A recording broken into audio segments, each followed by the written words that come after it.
Assalamualaikum. Waalaikumsalam warahmatullahi Salam. wabarakatuh. Gimana kabarnya semua? Sehat? Kedengaran suara saya? Terdengar Ustaz. Alhamdulillah Ustaz. Iya, baik.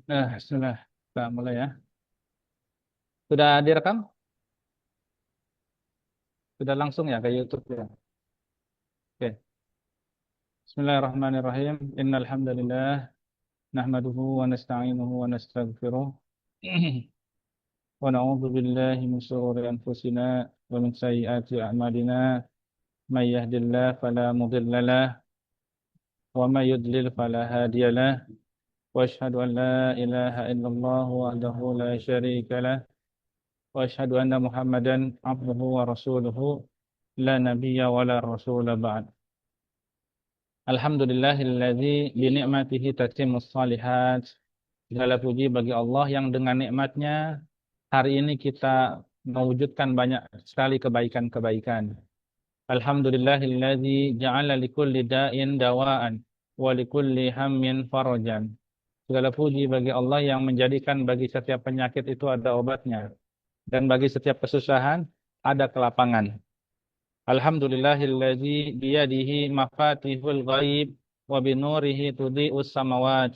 Segala puji bagi Allah yang di tangannya lah berada kunci-kunci perkara yang gaib dan dengan cahayanya lah kemudian Allah Subhanahu wa taala menyinari langit-langitnya. Alhamdulillahilladzi ja'alal Qur'ana nuran wa diya'an wa hudaw wa rahmatan lil mu'minin. Segala puji bagi Allah yang menjadikan Al-Quran sebagai cahaya dan petunjuk, serta sebagai panduan dan rahmat bagi orang-orang yang beriman. Ya, kita lanjutkan materi kita tentang datafikasi Quran. Terakhir kita sudah membahas tentang eh,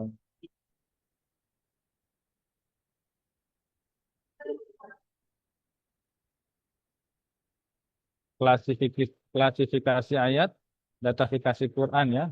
Kita sudah bicara tentang ayat apa saja yang kemudian bisa kita jadikan sebagai datafikasi Al-Quran.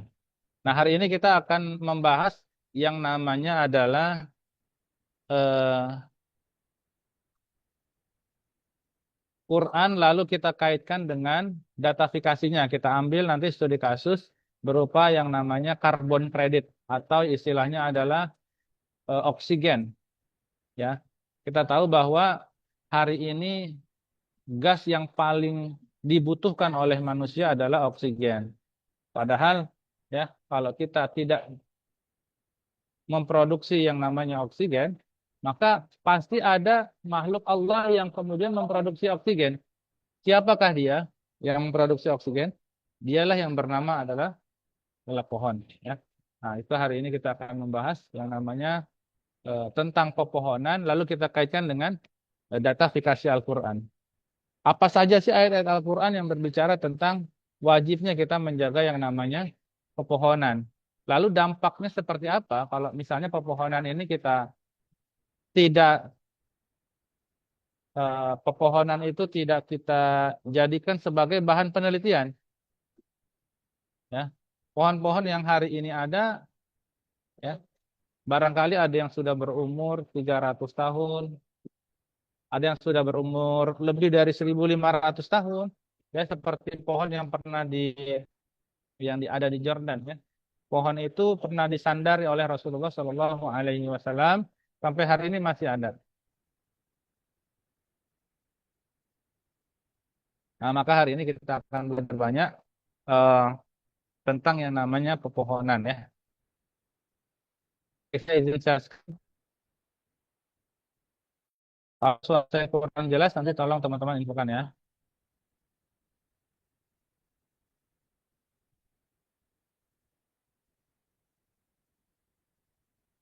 Apakah sudah terlihat yang datafikasi Qurannya? Sudah, Ustaz. Tidak, Ustaz.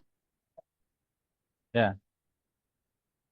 Ya, kita akan mulai, kita ulas dulu bahwa hari ini menurut penelitian suhu di dunia ini suhu global itu meningkat rata-rata 1,2 derajat Celcius berdasarkan referensi dari IPCC 2023. Apa dampaknya?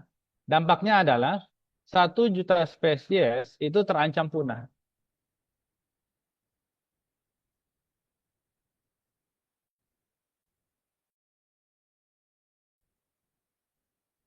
Ya. Jadi 1 juta spesies terancam punah itu termasuk tumbuh-tumbuhan, termasuk apa lagi? Eh, Termasuk hewan-hewan yang kemudian bergantung pada daratan. Ketika semakin meningkat suhunya, ya maka es di kutub selatan, kutub utara kemudian mencair, ya, yang membuat daratan itu semakin menyempit. Semakin hari lautan semakin lebar dan daratan semakin hari semakin menyempit.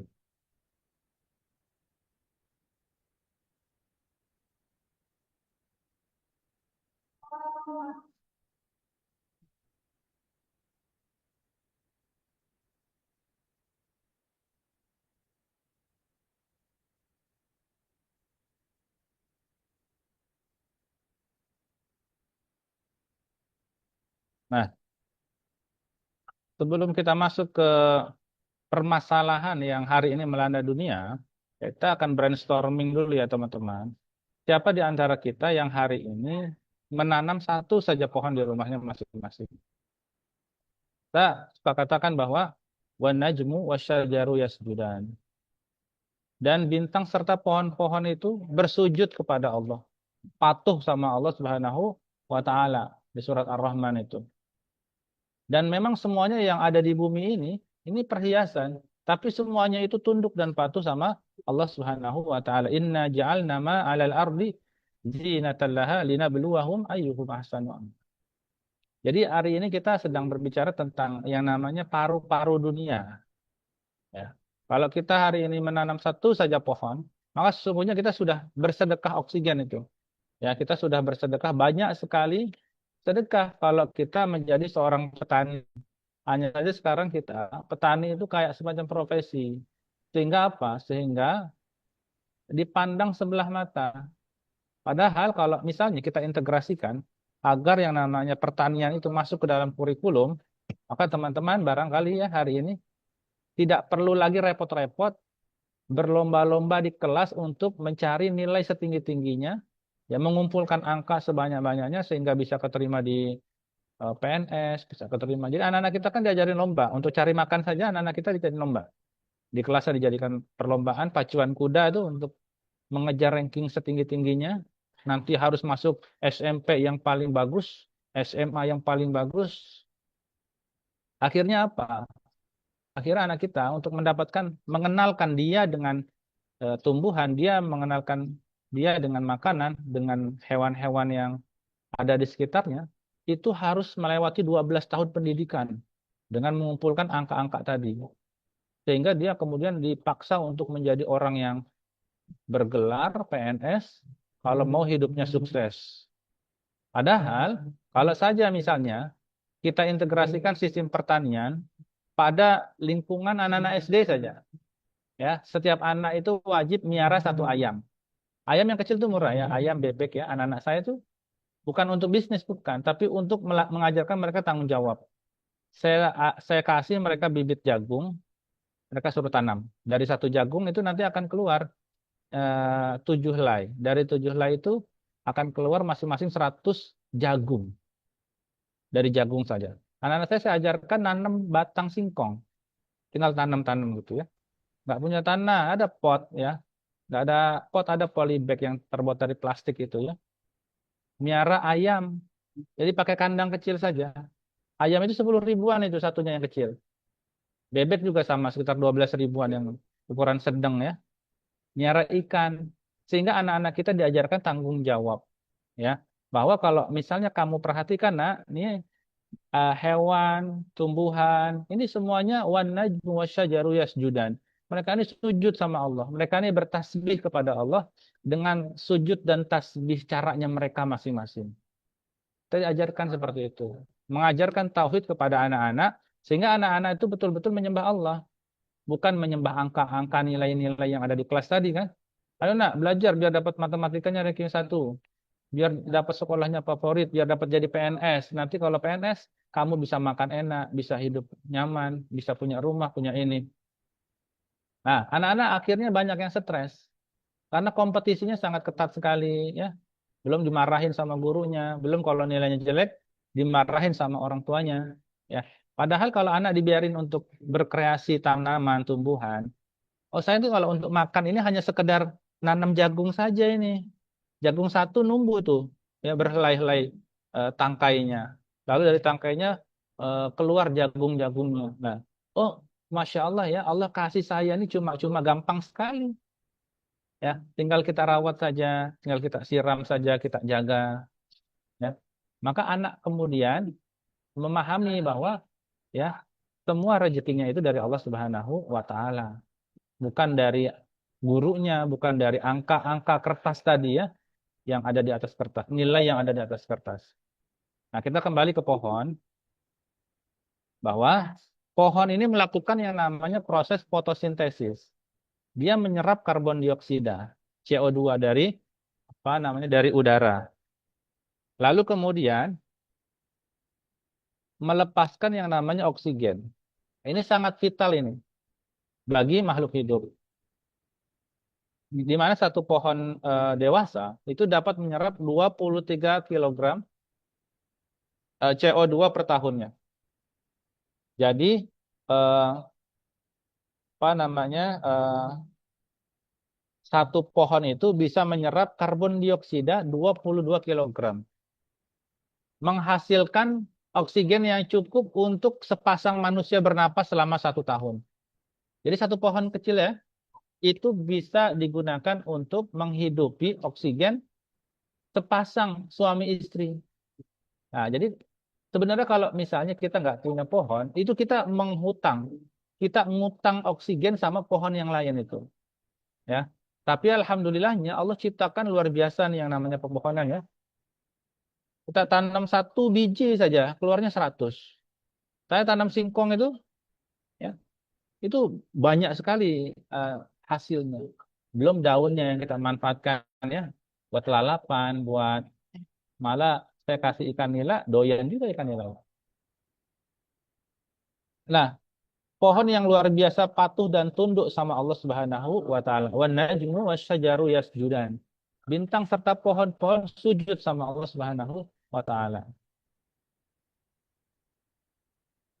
Dan pohon juga berfungsi sebagai penyejuk alami atau disebutnya AC alami karena dia bisa menurunkan suhu lokal 5 sampai 10 derajat Celcius, menyerap panas. Nah, ini koreksi buat yang biasa kita temui bahwa kita selama ini didinginkan oleh apa? Kita didinginkan oleh yang namanya freon. AC itu kan freon gasnya kan. Tapi kalau kita datang ke puncak atau ke daerah pegunungan, maka kita dinginnya pakai gas apa? Itu gas oksigen. Itu apa namanya hemoglobin hemoglobin darah-darah yang bersih itu kemudian terurai.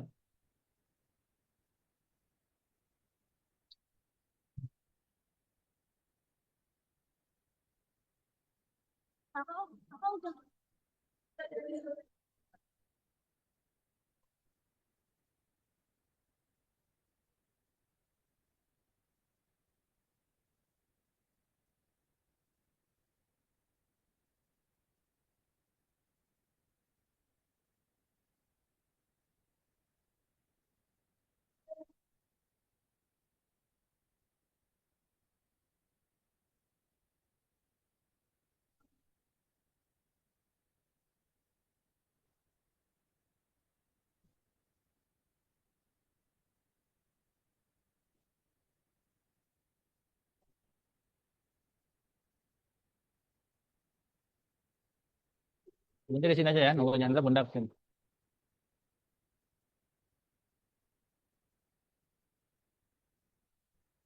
Ya, suruh di sini aja nunggunya ya.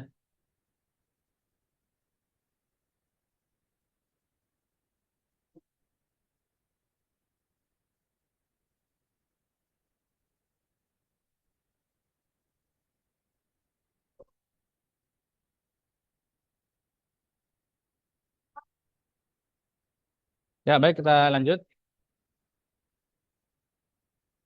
Jadi hari ini kita itu di disembur, dihabiskan semuanya itu oleh gas yang namanya gas freon. Di ruangan, di mobil, bahkan sampai makanan kita pun itu semuanya disembur sama gas freon di kulkas ya. Yang mengakibatkan banyak sekali penurunan tingkat kualitas makanan tadi. Penurunan tingkat kualitas tubuh kesehatan itu. Ya berbeda kalau kita didinginkan di oksigen. Seperti itu ya. Memang mahal sekali kalau kita bikin AC, AC gasnya adalah gas oksigen ya. Oke. Dan kalau kita lihat bahwa eh, suhu global tadi meningkat hampir 2 derajat, lah ini mengancam 1 juta spesies ya. 1 juta makhluk Allah ini terancam. Ini ulah siapa? Pemanasan global ini ulah siapa? Ulah manusia yang tadi mengkonsumsi banyak freon, mengkonsumsi banyak yang namanya karbon melalui gas kendaraan buang tadi ya. Motor menghasilkan karbon ya, karbon monoksida, CO. Lalu mobil juga sama. Belum nanti industri pabrik itu mengeluarkan karbon. Itu yang netralisir semuanya siapa? Yang menetralisir semua limbah berupa asap, limbah cair itu siapa? Yaitu pohon. Ya, jadi pohon inilah yang kemudian yang akan kita lihat bagaimana Al-Quran menjawab ya pohon yang kemudian kita sia-siakan selama ini berubah menjadi energi yang baru dan terbarukan menuju ekonomi hijau tadi. Nah, maka kita akan melihat ini bagaimana makosidus syariahnya untuk peradaban karbon Qurani ya. Nah, saya menyebutnya sebagai peradaban karbon Qurani karena pohon ini ya apa namanya dia menempati posisi teratas ini sebagai filter dunia. Nah, Indonesia kemarin baru saja menggali yang namanya nikel di Papua ya. Itu Raja Ampat itu laut terbaik itu ya sebagai kawasan diving terbaik di dunia. Sekarang hancur itu. Karena apa? Dikeruk untuk diambil apanya? Nikelnya. Maka menurut penelitian KLHK, Kementerian Lingkungan Hidup tahun 2023, maka terjadi yang namanya deforestasi 1 juta hektar per tahun. Bayangkan, 1 juta hektar hutan gundul dibantai oleh tambang nikel. Bagaimana kita menjawab amanah dari Allah Subhanahu wa taala ini? Bahwa alam adalah sumber daya ekonomi ya yang amanahnya itu dari Allah Subhanahu wa taala. Maka dunia kini mulai sadar bahwa bumi ini harus diselamatkan. Maka muncullah konsep yang kita sebut sebagai carbon credit atau renewable energy atau green economy. Misalnya di Uni Eropa, ya, Uni Eropa telah menetapkan carbon border adjustment mechanism yang menilai emisi karbon tiap produk ekspor. Lalu di Arab Saudi dengan Saudi Green Initiative menanam 10 miliar pohon. Kita tanya nih Saudi ini nanam pohonnya di mana ini? Ternyata gurun itu ya kalau disiram pakai air bekas air ikan. Jadi kalau misal teman-teman tahu ikan ya atau ada kolam, ada akuarium, itu kan pasti mereka ikan itu ngeluarin kotoran kan? Kotoran ikan namanya ya, sisa-sisa air ikan. Itu ternyata subur sekali itu.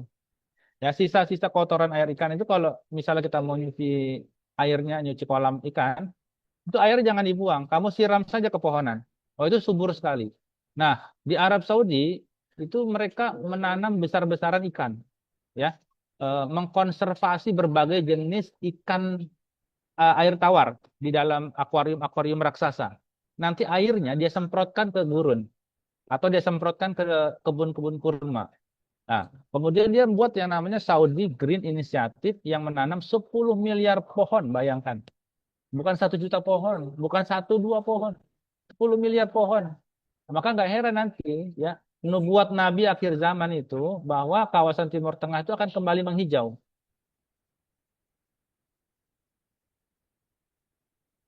Sampai sini jelas ya teman-teman? Suara saya masih jelas? Jelas Ustaz. Ya, baik. Lalu kemudian sama di Uni Emirat Arab juga, ya. Uni Emirat Arab atau United Arabic Emirat ya. Arabic Emirat United. Uni Emirat Arab.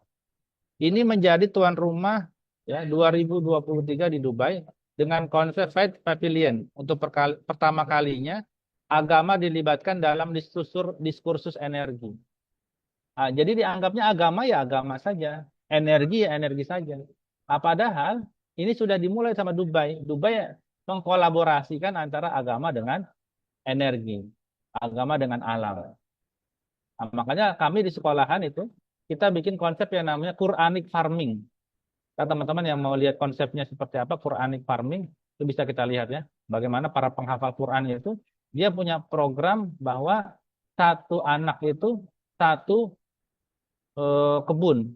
Jadi eh, mereka bertanggung jawab terhadap satu kebun yang nggak besar-besar ya, satu lokal itu mungkin sekitar 1 kali 2 meter. Itu satu anak punya tanggung jawab di situ. Ada jagung, ada singkongnya, ada kangkung darat kemarin kita nanam ya, ada rempah-rempah yang buat tanaman herbalnya. Yang paling penting adalah tanaman pangan tadi, singkong sama jagung. Nah, itu adalah karbohidrat utama kan. Sehingga nanti kita akan muncul ketahanan pangan tadi. Kita nggak perlu lagi disubsidi MBG. Makan bergizi berat karena kita punya sumber dayanya. Kita punya ketahanan pangannya gitu ya. Bagaimana Quran sama farming disatukan, namanya Quranic farming. Ya, anak-anak diajarkan bagaimana Allah Subhanahu wa taala ya mengibaratkan sedekah itu seperti orang yang menanam satu benih pohon. Ya, dari satu benih pohon itu tumbuh 7 helai batang. Dari 7 batang itu tumbuh 100 biji. Kalau teman-teman bersedekah sama, bersedekah 1.000, dari 1.000 itu lalu dilipat gandakan menjadi 7 kali lipat. Dari 7 kali lipat dilipat gandakan menjadi 100 kali lipat. 100 kali 7, 700. Dari 1 menjadi 700. Ya, konsep yang hanya bisa dimengerti oleh anak-anak yang sudah menanam. Oh iya ya, kok bisa sih Allah lipat gandakan sedekah kok berlipat-lipat gitu? Gimana logikanya? Ternyata kalau kita masukin 1 biji jagung saja, itu konsepnya sama persis sebagaimana Allah sebutkan dalam surat Al-Baqarah tadi, ya, yang kalau orang bersedekah 1, maka akan tumbuh 7 helai. Dari 7 helai tumbuh 100 biji.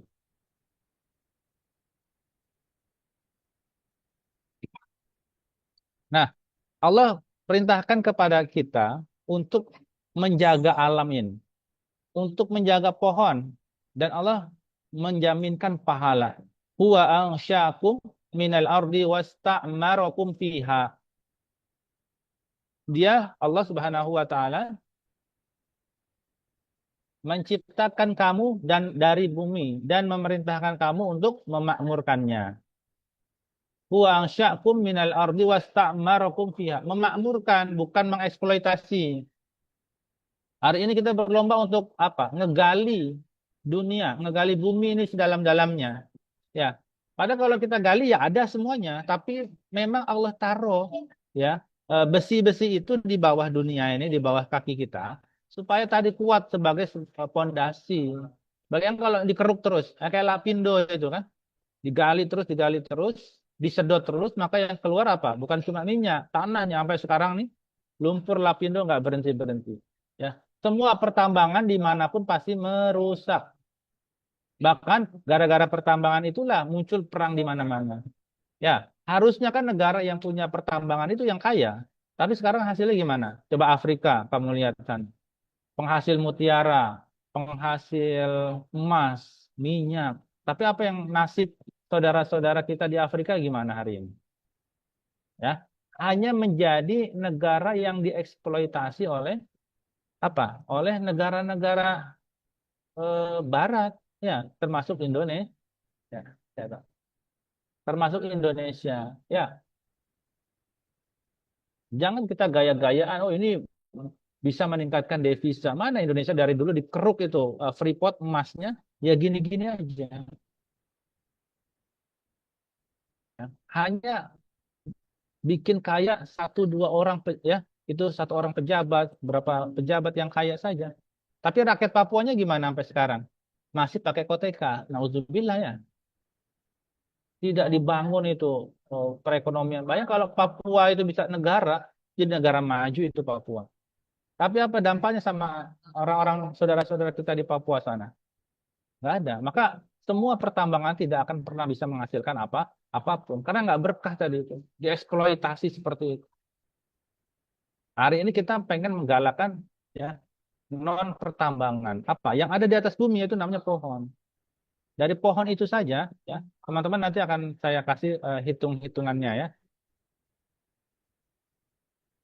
Misalnya,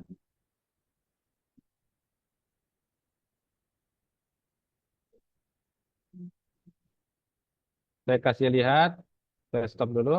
Saya kasih lihat eh, bagaimana satu provinsi ya.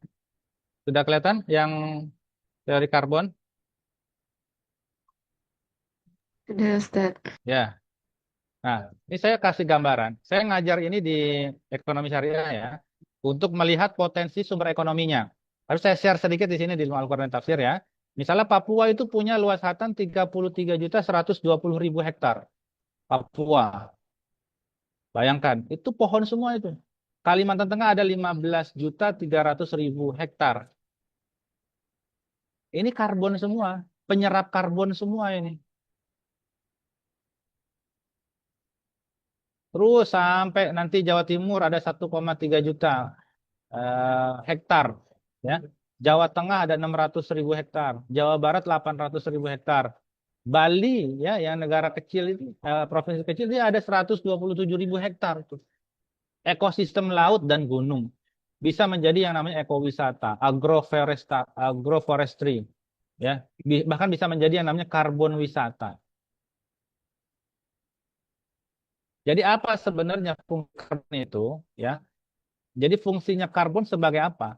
Tadi saya sudah katakan bahwa negara-negara industri tadi, dia hari ini diwajibkan untuk membayar namanya tax karbon atau pajak karbon. Ya, perusahaan yang kemudian membuat limbah tadi, dia bertanggung jawab tuh terhadap yang namanya global warming. Pemanasan global dunia itu dia bertanggung jawab. Jepang nih khususnya. Misalnya dia produksi ya dalam satu hari itu sekitar 500 sampai 1.000 mobil di seluruh dunia. Ya, apalagi motor gitu kan, maka dia bertanggung jawab terhadap emisi gas buang yang dihasilkan. Maka perusahaan tersebut wajib membayar yang namanya pajak karbon ke negara-negara yang mempunyai hutan. Apa salah satunya? Indonesia. Nah, maka ini kita sedang eh, optimalkan ya potensi yang namanya karbon tadi. Nah, ini potensi-potensi hutan ya. Jadi ternyata pohon saja bisa menjadi moneter masa depan Indonesia. Nah, hari ini kita baru dicukupkan oleh ekspor yang namanya ekspor bahan mentah tadi, kayu, ya, yang dari kayu menjadi kertas, ekspor buah, tuh ya, ekspor rempah-rempahan, ekspor kelapa sawit, ya. Padahal pohon itu didiemin saja, itu akan menyerap yang namanya karbon, ya, mau karbon monoksida, mau karbon dioksida di seluruh dunia, gitu.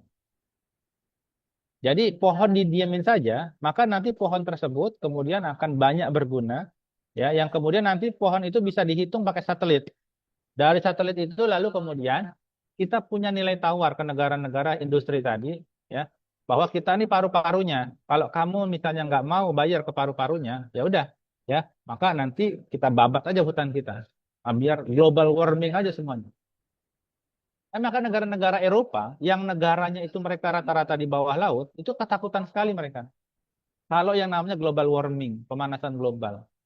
Ya, Eropa, Amerika, itu ketakutan sekali. Apalagi Singapura, ya.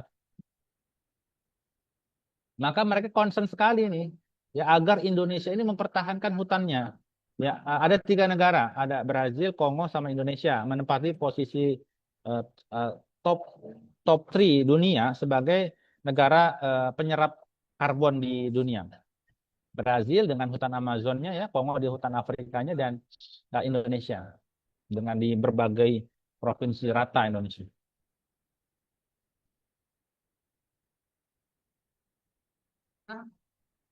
Nah, ini potensinya ya, potensi karbon, potensi moneter karbon dan emas di Indonesia.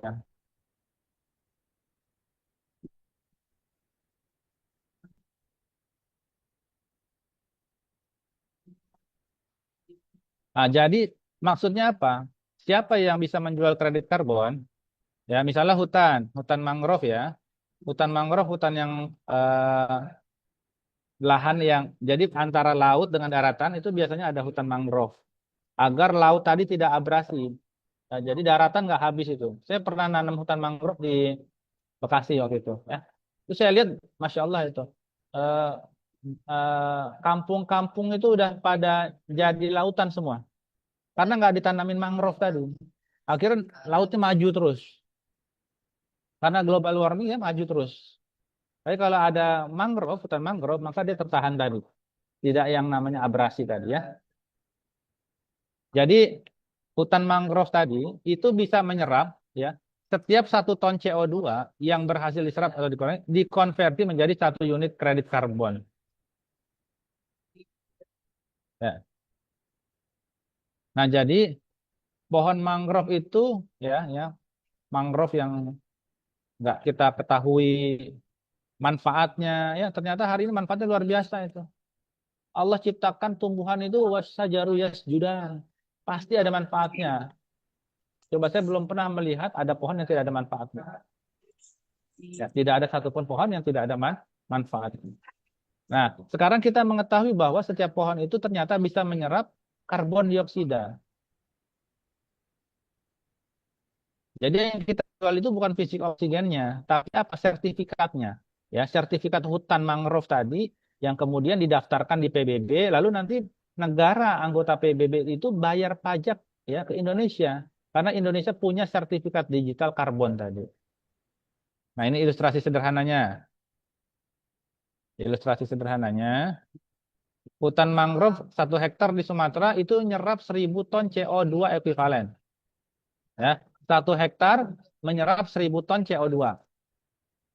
Nah, maka harga pasar karbon itu kita tetapkan $10 per ton CO2-nya. Bayangkan $10 itu sekitar 150.000 ya. Jadi per 1 tonnya itu 150.000. Maka kalau kita kalikan selama apa namanya eh, 1 tahun saja ya, 1 hektar hutan itu sama dengan potensi pendapatannya itu sekitar 10.000 US dollar per tahun. Ya, sekitar 150 juta per hektar. Ya, itu per hektar. 1 hektar, 150 juta. Di Papua tadi ada berapa ada berapa juta hektar? Ya, maka potensi pendapatannya sekitar 100 triliun itu kalau di Papua. Dengan hutan yang di atas 1 juta hektar tadi. Jadi yang kita jual itu sertifikat digital penyerapan CO2. Jadi nggak jual oksigen atau gas fisik atau udaranya enggak. Itu rumah sakit ya yang jual-jual begitu ya tabung oksigen buat orang sakit. Tapi kita punya paru-paru dunia di mana negara lain nggak punya paru-paru dunia tadi ya. Mereka harus bayar sama negara yang punya paru-paru dunia. Ya, bayangkan kalau paru-parunya hilang gimana? Nggak bisa napas kan dunia ini kan? Kan kita punya nilai tawar tadi. Ya. Sampai sini paham ya? Oke, saya stop dulu. Kita kembali ke yang tadi.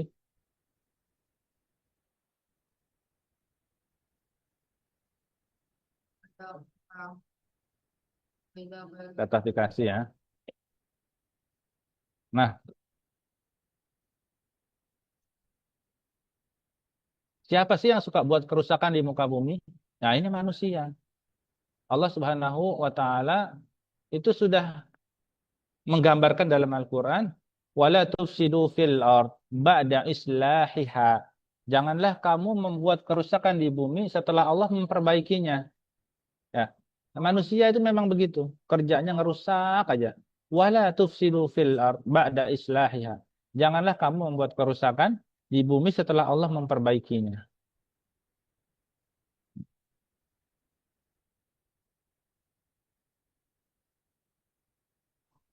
Nah, atau misalnya hadis dari Nabi Shallallahu Alaihi Wasallam, "Ma min muslimin yagrisu gharsan au yazra'u zar'an fayakulu minhu tayrun au insanun au bahimatun illa kana lahu bihi shadaqatun."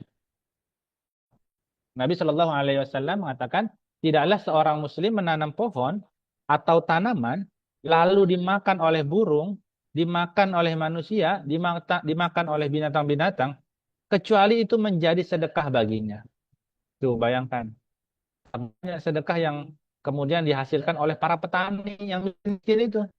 Bayangkan ya, hamba Allah yang nggak punya apa-apa, yang miskin tadi, ternyata dia sedekahnya paling banyak di dunia ini. Belum sedekah oksigennya itu ya. Ya, ini baru sedekah untuk, kan pasti kalau yang namanya satu pohon itu kan pasti menghidupi banyak tuh di bawahnya tuh. Satu pohon singkong saja kan pasti ada cacing-cacing yang makan makanan dari hasil nutrisi tadi. Belum burung-burung, belum kupu-kupu, belum banyak binatang-binatang Allah lainnya. Belum manusianya tuh di sayur singkong. Orang Padang biasa pakai daun singkong buat makan rendang. Belum nanti singkongnya dipakai singkong rebus, singkong bakar, singkong keju. Maka bayangkan betapa banyak petani itu nilai sodakohnya nanti, timbangan pemberatnya ya ketika di Yaumul Mizan nanti. Nah, kita cuma apa kita sumbangannya. Maka teman-teman kalau nanti mau meninggal ya pastikan sudah nanam banyak pohon. Ya, pohon itu rata-rata umurnya lama-lama sekali itu ya. Saya nggak punya tanah banyak. Sekarang banyak konservasi ya wakaf pohon. Silahkan ikut. Ya, jadi ada orang ada tanahnya, tapi nggak ada pohonnya. Kerjasama di sana. Atau main-main ke gunung bawa bibit sana, bawa bibit ya. Nah, kita kalau misalnya naik gunung, teman-teman sekolah tuh naik gunung, kita bawa bibit. Kita tanam di sana. Kita nggak tahu. Misalnya tahun depannya kita nggak pernah tahu tuh. Dulu saya nanam di mana ya lupa. Yang penting sudah tanam sudah kita tinggal. Karena apa? Karena tadi kita teringat sama hadis Nabi Shallallahu Alaihi Wasallam. Tidaklah seorang muslim menanam pohon atau tanaman, lalu dimakan oleh burung atau manusia atau binatang, maka kecuali itu pasti menjadi sedekah baginya.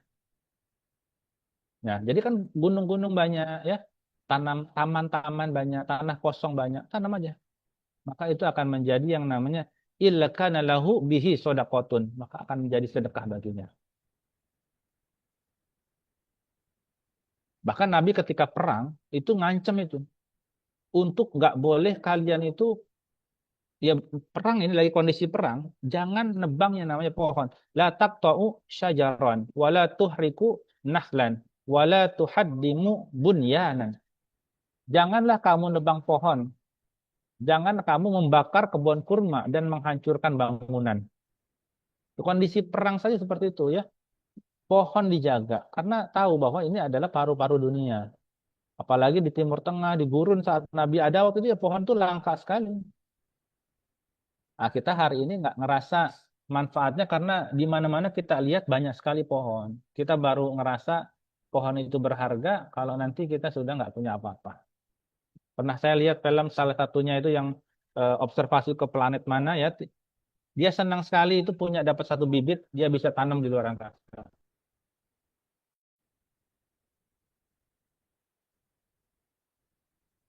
Nah, bahkan ada hadis riwayat Ahmad nomor 12491, in qamatis sa'atu wa fi yadi ahadikum fasilatun falyagrisha. Jika hari kiamat terjadi, sementara di tanganmu ada benih pohon, biji pohon, bibit pohon, tanamlah. Ini lagi hari kiamat ini. Bayangkan, kalau udah hancur bangunan segala macam, sementara di tanganmu ada bibit, maka tanamlah. In qamatis sa'ah wa fiya di ahadikum fasilatun falyagrisha. Jika kiamat terjadi sementara di tanganmu ada benih pohon, ya. Jika kiamat terjadi sementara di tanganmu ada benih pohon, tanam. Tuh, ini apalagi kondisi normal seperti kita. Kondisi darurat, kondisi kiamat itu kondisi darurat. Itu aja suruh nanam pohon itu. Bagaimana kondisi kita hari ini, ya. Maka wajib itu sebenarnya menerapkan yang namanya farming tadi di setiap level jenjang pendidikan. Bahkan dari TK itu anak sudah diajarkan wajibnya nanam pohon, wajibnya miara hewan-hewan ternak ya, bukan malah miara ular, melihara monyet misalnya ya, yang binatang-binatang yang kemudian nggak bermanfaat buat kehidupan kita sehari-hari. Ya monyet biarin aja dilepas, nggak usah dipiara. Ya, piara ayam. Ya, ada ayam petelur, yang dagingnya bisa kita bagi-bagi ke tetangga, telurnya bisa kita makan. Sekarang ada ayam petelur yang nggak butuh jantan. Ya, itu harganya sekitar 90 atau 80 ribuan ya, satu ekor. Setiap hari bertelur selama 2 tahun. Teman-teman yang nggak mau repot miara ayam, eh, apa namanya, cukup beli satu kandang, dia ada satu ayam. Dia bertelur setiap hari itu. Ya, jadi ayam petelur tapi bukan ayam yang biasa kita beli, bukan. Namanya ayam petelur. Dia setiap hari bertelur itu. Asal usianya udah 4 bulan ke atas, nah dia ada masa waktunya 2 tahun. Ini ayam benihnya dari Amerika, ya. Memang genetiknya genetik yang sudah disetting ya. Jadi cukup dikasih makan, ada makanan pur ya, makan purnya. Dia nggak perlu jantan, dia bertelur setiap hari. Masya Allah itu. Banyak sekali. Miara ikan nila, daging bisa kita makan. Ya, bahwa kita penting sekali punya yang namanya ketahanan pangan, kemandirian pangan tadi. Jadi pesan Nabi Shallallahu Alaihi Wasallam tadi itu jelas ya, bahwa menanam itu sama dengan ibadah, merusak itu sama dengan dosa ekologis. Nah, maka dalam logika modern inilah yang kita sebut sebagai karbon kredit Islami ya, atau pahala karbon nantinya ya. Nah, ini adalah gagasan besar. Jadi gagasan besarnya apa? Datafikasi Quran ini untuk ekonomi hijau syariah. Nah, bayangkan jika nilai-nilai Quran ini tidak berhenti di teks, tapi kita terjemahkan menjadi data. Ya, ini jadi data. Nanti kita akan data berapa banyak sih rumah-rumah yang kemudian concern terhadap permasalahan ini. Saat rumah saya kontrakan lah. Ini kita nggak bicara tentang rumah, status rumah enggak. Saya banyak kok teman-teman yang TNI yang nggak punya rumah, nggak punya, bahkan di tenda-tenda hidupnya, tapi dia kontribusinya sama hutan sama itu luar biasa. Ya. Lalu kemudian dari data tersebut menjadi indikator dan kemudian menjadi kebijakan publik. Nah, jadi datafikasi Quran itu mentransformasikan ayat dan hadis menjadi data ekologis dan sosial. Nah, kita belum belajar cara ngitungnya nih, baru kita konsep dasarnya. Jadi penting sekali ya teman-teman, setelah kita baca ayat-ayat qauliyah yang ada pada Al-Quran, ya, maka selanjutnya ayat-ayat kauniyahnya gimana? Nah, itu kenapa saya mengusulkan mata kuliah datafikasi Quran. Jadi teman-teman tidak berhenti, tidak hatam setelah baca Quran selesai, enggak. Ini bagaimana ini kegelisahan kita mendengar hadis Nabi Shallallahu Alaihi Wasallam. Jika kiamat terjadi sementara di tanganmu ada benih pohon, maka tanamlah. Masa cukup sekedar baca kan? Ini kita gelisah sekali nih. Nabi kalau kiamat terjadi saja masih nanam pohon itu. Apalagi hari ini kita dihadapkan pada kondisi yang serba kekurangan ekonomi kita ya. Tapi kalau misalnya kita punya tanaman pokok gimana? Tenang hati kita kan? Lu nggak punya uang, lu nggak punya ini, tapi punya ayam, punya telurnya, setiap hari bertelur. Oh, punya ikannya, punya singkong tadi kita tanam. Oh, ada daunnya juga nih bisa nyayur pakai sambal ya. Oh, cabenya juga ada. Jadi ada ketenangan di sana. Karena tadi kita mengamalkan bahwa kalau kita nanam, maka itu ibadah. Siapa bilang nanam bukan pahala itu? Luar biasa pahalanya tadi itu ya. Sampai sini ada yang mau tanyakan dulu? Ada yang mau diskusikan?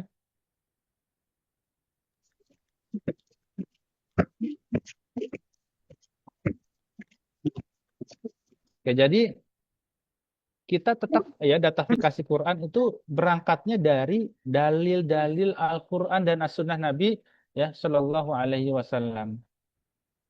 Lalu kemudian dari dalil-dalil Al-Quran dan hadis tersebut kita datafikasikan ya.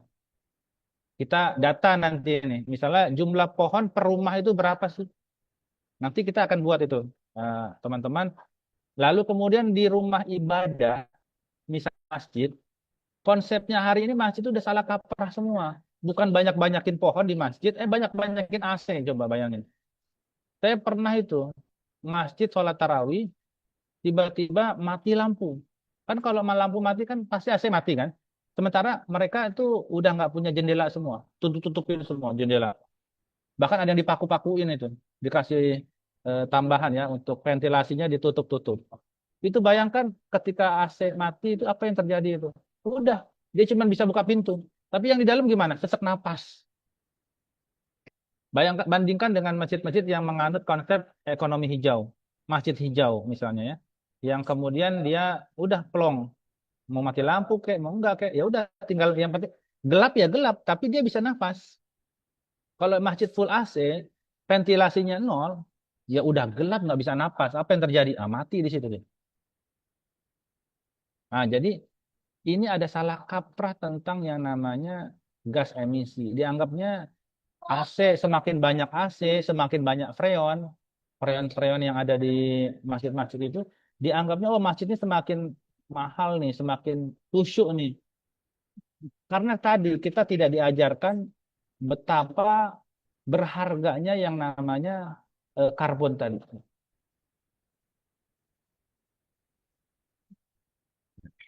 Betapa berharganya yang namanya pohon, ya. Dan betapa merusaknya gas freon yang dihasilkan oleh AC. Ya, gas freon ini itulah penyebab bolongnya lapisan ozon. Ini marak sekali ini di seluruh dunia, nggak cuma di Masjid Indonesia ya. Hari ini kita harus mencari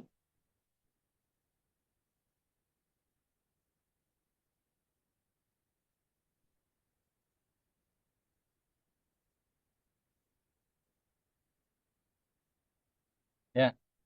Hari ini kita berhutang ya sama negara-negara yang menanam pohon. Kita udah nggak punya pohon, kita merusak lagi dengan masang AC tadi.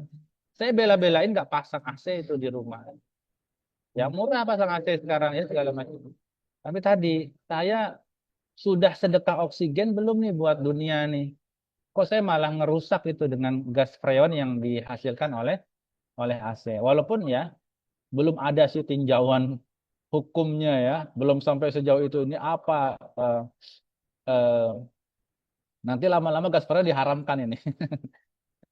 Akhirnya, tapi ini kegelisahan. Ya, silahkan saja pakai AC, tapi tetap konsep bangunannya dibuat lapang, ya, dibuat terbuka. Setiap rumah ibadah itu ya harus punya yang namanya apa? Hijau, pohon, ya, tanaman, peternakan. Satu masjid, satu peternakan, bayangkan. Jadi ada dana masjid yang dijadikan diolah untuk peternakan. Jangan beli AC aja itu. Biaya listriknya saja satu bulan ya, AC itu ada yang sampai 10-20 juta loh, masjid. Itu kan dana infak itu, dipakai buat AC tadinya. Padahal kalau masjidnya dibuat lapang saja gitu kan, sirkulasinya bagus ya kan, tinggal pakai exhaust saja kan, dia udara masuk bisa, sirkulasinya bagus. Ada yang mau didiskusikan?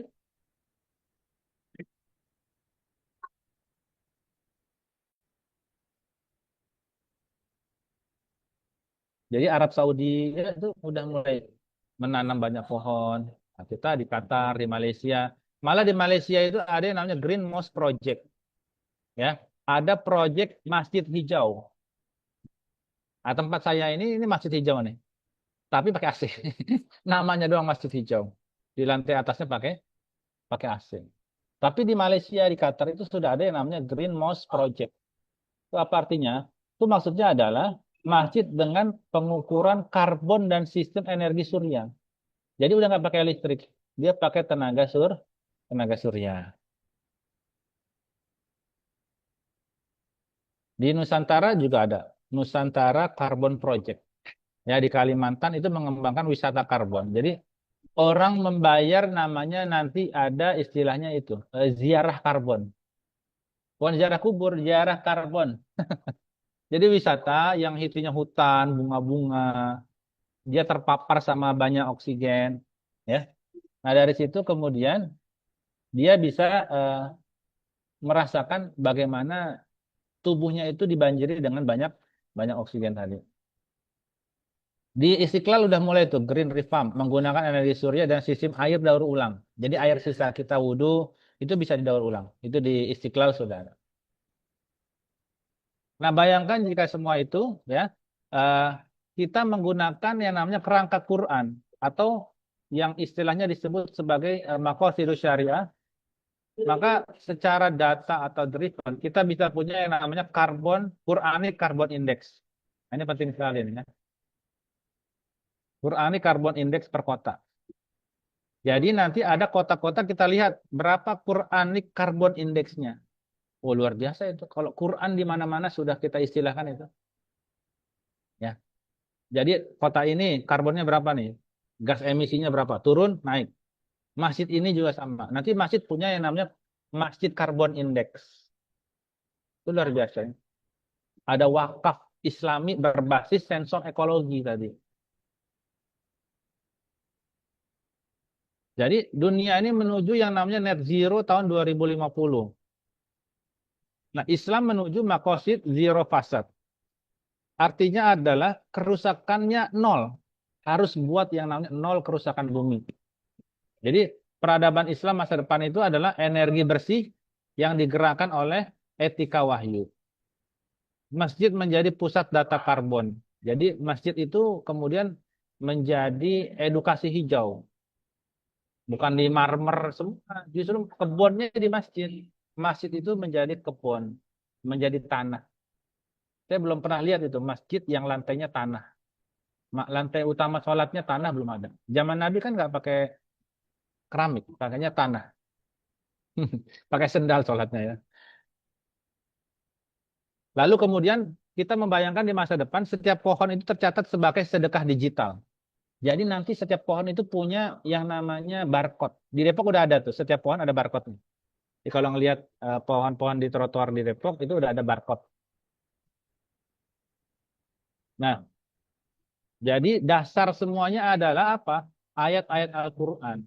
Jadi desain kebijakan energi dan lingkungannya adalah ayat-ayat Al-Quran dan hadis Nabi Shallallahu Alaihi Wasallam.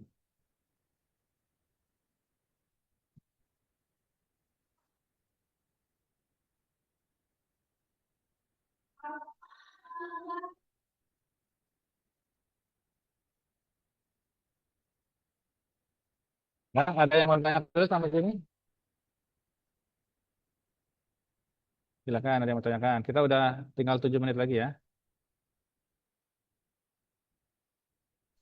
Afwan Ustadz, izin tanya Ustadz. Ya, silakan. Nama siapa? Atas nama Muhammad Yazidi Rizqon dari YAT ini. Baik, Eh, silakan. Apakah nanti kita akan masuk, ini kan untuk saya yang awal-awal masih eh, coba untuk eh, memahami lebih dalam lagi. Apakah nanti kita akan masuk bagaimana cara metode penerapan ayat-ayat Al-Quran kepada data-data ini Ustadz? Akan Betul, masuk untuk betul. masuknya. Oke. Nah, iya, makanya di awal itu kita harus samakan dulu persepsi dan misinya bahwa penting sekali melangkah lebih maju, ya, naik tangga satu tangga lagi. Setelah kita baca Quran, setelah kita tahu tafsir Quran, mau ngapain? Nah, itu ya, pertanyaan mau ngapain itu yang kemudian nanti kita akan elaborasi. Ya, jadi pertanyaannya bagus sekali ya, bahwa apa yang akan kita lakukan. Nah, itu nanti kita akan masuk ke namanya kerangkanya. Lalu step by stepnya. Tapi di sini dulu harus setuju dulu bahwa ini datafikasi Quran ini diperlukan. Kita membutuhkan yang namanya teori datafikasi Quran. Jadi masnya setuju tapi kan ya, bahwa kita harus melangkah to do action. Ya setelah kita baca tafsirnya, tadi ada ayatnya tentang tidak boleh merusak, ada dalil hadisnya bahwa kita wajib nanam walaupun hari kiamat. Setelah itu mau ngapain? Maka setelah itu kita akan bergerak ini dari satu rumah ke rumah, dari satu masjid ke masjid lain untuk melihat fenomena besar ini loh. Ya, untuk kemudian merumuskan satu hipotesa bahwa oh kita harus merubah paradigma. Masjid kok banyak AC-nya? Nggak zaman. Masjid itu harus banyak pohonnya. Gitu. Rumah nih, kita pengen lihat lagi rumah kok banyak motornya. Rumah kok banyak macam-macamnya. Tapi rumah tuh banyak apanya? Banyak pohonnya. Nah, yang pohon yang kita tanam pun adalah pohon-pohon yang menunjang sandang pangan papan kita. Pohon yang penuh karbo, pohon jagung, pohon apa lagi?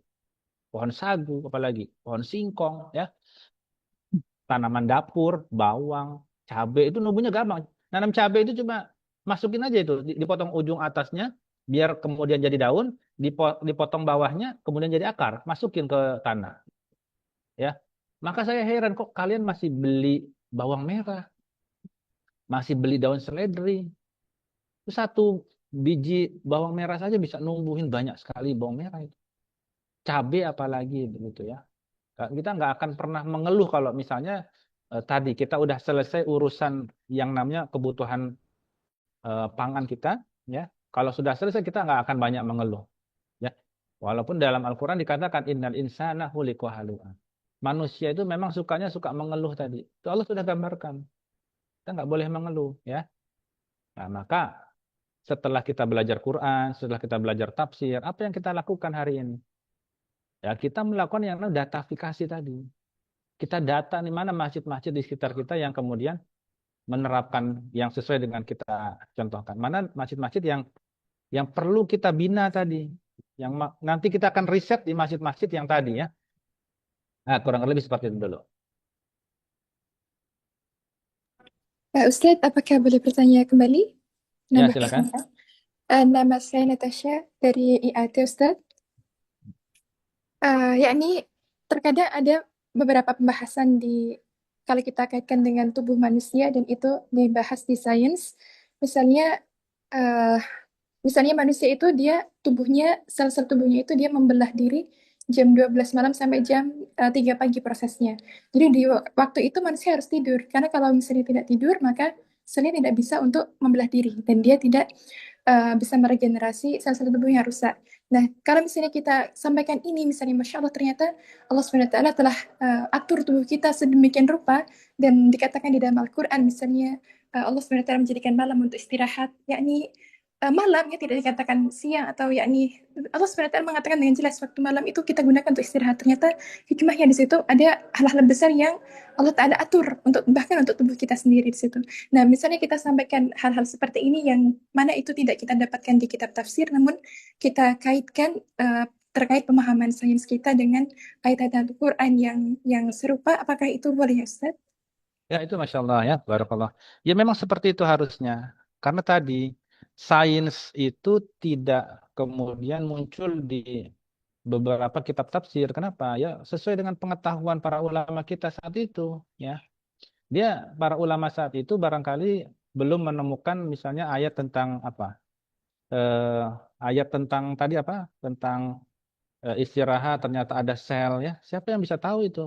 Ya, adalah penelitian-penelitian hari ini. Ya, ayat-ayat yang berhubungan dengan ilmu pengetahuan itu siapa yang bisa apa namanya mengelaborasi, ya pasti orang-orang yang hidup hari ini, gitu ya. Kan tidak mungkin kita misalnya marojal bahrain yaltaqiyan, Allah kemudian dia membiarkan dua lautan mengalir, bainahuma barzakhul la yabghiyan, di antara keduanya itu ada batas atau barzah yang tidak dilampaui oleh masing-masing. Nah, itu siapa yang bisa mengetahui itu ada laut yang kemudian ada dua lautan yang beda rasanya itu. Para ulama juga belum pernah ada yang diving ke sana. Nah, lalu kemudian manusia hari ini ya kemudian menemukan, lalu mengelaborasi dari tafsir surat Ar-Rahman tadi. Wa huwallazi marajal bahrain. Dan Allah lah yang membiarkan dua laut yang mengalir. Haza apa namanya? Ini ada yang tawar, wa haza milhun, ya. Ada yang tawar juga ada yang asin lagi pahit. Dan dia jadikan antara keduanya itu dinding yang tidak bisa dilampaui oleh masing-masing. Jadi ini makna-makna seperti ini nih apa namanya makna maroja, makna barzah, makna la yabghiyan, ini mungkin barangkali berbeda yang ditafsirkan oleh para ulama terdahulu. Ini bisa ditafsirkan secara datafikasi Quran oleh siapa? Para ulama yang hari ini ada. Oleh mahasiswa-mahasiswa IAT, mahasiswa-mahasiswa IAT yang hari ini ada, menunjukkan dinamika air laut dan sungai, menunjukkan apa? Penghalang yang tak kasat mata, barzah itu, ya. Dulu kan kita mungkin sulit membayangkan itu. Kok bisa ya? Allah mengatakan wa ja'alna apa namanya? Bainahuma marajal bahraini yaltaqiyan. Kok bisa ya ada laut yang begitu? Ternyata bisa hari ini ada. Nah, itu ya. Jadi ada penghalang namanya barzah. Ada la yabghiyan yang nggak saling melampaui. Nah, ini adalah term-term atau istilah-istilah, ya, yang hari ini bisa ditafsirkan dengan lebih saintifik, ya, yang tidak dimiliki oleh para mufasir di zamannya karena keterbatasan teknologi tadi, ya. Bukannya kita mengecilkan, bukan. Tapi kita menambah melengkapi dengan data-data sains, fenomena ilmiah tadi ya. Kayak begitu ya Mbak Natasha ya. Ya, Ustaz, barakallahu fikum ya Ustaz. Jadi, insya Allah tidak mengapa ya Ustaz untuk kita sampaikan walaupun itu tidak terdapat di kitab tafsir. Enggak masalah. Barakallahu fikum ya Ustaz. Oke, ada lagi? Oke ya, jadi kesimpulannya bahwa Al-Quran ini bukan hanya kitab spiritual saja. Ini juga kitab berhubungan dengan ekologi, berhubungan dengan sistem data, berhubungan dengan seluruh permasalahan yang dihadapi hari ini. Bahkan para sahabat Nabi Shallallahu Alaihi Wasallam itu saking yakinnya dengan Al-Quran, itu mereka yakin sekali bahwa setiap masalahnya itu pasti akan mereka temui jawabannya dalam Al-Quran. Ya, pernah ada sahabat itu yang kehilangan ontanya. Ya. Lalu kemudian saking yakinnya kalau Al-Quran bisa menemukan ontanya dia baca ayat yang asal. Ya. Lalu kemudian dia dapat inspirasi bahwa oh iya ternyata onta saya ketinggalan di mana? Di lembah. Walaupun Al-Quran tidak secara tersurat menyebutkan unta yang hilang tadi, ya. Tapi kemudian dapat inspirasi bahwa ya, Al-Quran, dia yakin bahwa Al-Quran itu pasti menjawab semua permasalahan dia. Termasuk unta yang hilang yang menurut kita ini gaib sekali. Gimana nih? Ada onta hilang, sahabat yakin itu. Nggak nyari kemana-mana dulu dia. Langsung dia buka Quran.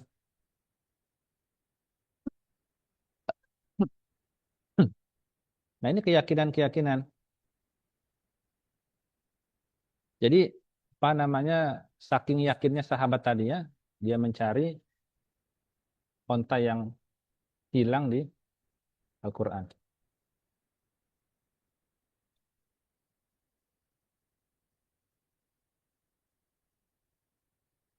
Ya. Baik ya, itu saja. Terima kasih banyak atas banyak kesempatannya, diskusinya hari ini. Mudah-mudahan kita ketemu lagi insya Allah di pertemuan selanjutnya. Kita cukupkan dengan doa kafaratul majlis. Subhanakallahumma wa bihamdika. Asyhadu an la ilaha illa anta. Astaghfiruka wa atubu ilaik. Walhamdulillahi rabbil alamin. Assalamualaikum warahmatullahi wabarakatuh. Waalaikumsalam. Waalaikumsalam warahmatullahi